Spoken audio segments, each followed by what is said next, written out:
সুনামগঞ্জে জগন্নাথপুরে বন্যা দেখা দিয়েছে। দর্শক, এই সম্পর্কে জানাচ্ছেন আমাদের স্টাফ করেসপন্ডেন্ট দেওয়ান গিয়াস চৌধুরী। আমরা সরাসরি যুক্ত হচ্ছি তার সঙ্গে।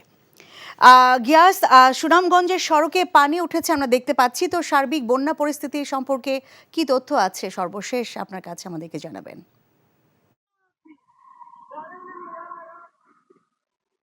লীনা, আমরা গত কয়েকদিন ধরে এনটিভির দর্শকদেরকে জানাচ্ছিলাম যে সুনামগঞ্জের বিভিন্ন নদ নদীর পানি বৃদ্ধি পেয়েছিল এবং বৃদ্ধি পেয়ে নিম্নাঞ্চল প্লাবিত হয়েছে।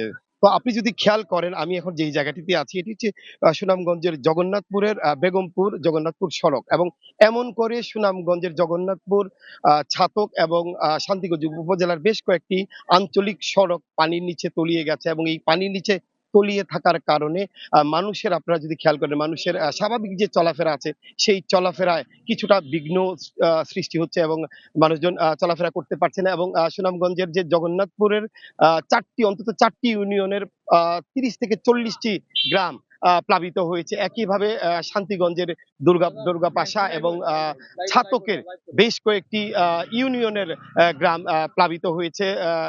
প্লাবিত হয়ে মানুষ পানিবন্দী হয়ে পড়েছেন, এবং এই পানিবন্দী হওয়ার কারণে যে স্বাভাবিক যে জীবনযাত্রা, সেই জীবনযাত্রায় কিছুটা বিঘ্ন ঘটছে। আমরা সুনামগঞ্জের পানি উন্নয়ন বোর্ডের সাথে কথা বলেছি, তারা বলছেন এখন যে অবস্থা এখানে স্বাভাবিক যে পানি বৃদ্ধি পাওয়ার কথা সে কারণে বৃদ্ধি পাচ্ছে। তবে এলাকাবাসী যেটা বলছেন যে এই পানি বৃদ্ধি পাওয়ার কারণে মানুষের ভোগান্তির শেষ থাকে না। তো লীনা, এই ছিল আমার কাছে সুনামগঞ্জে পানি বৃদ্ধির সর্বশেষ খবর।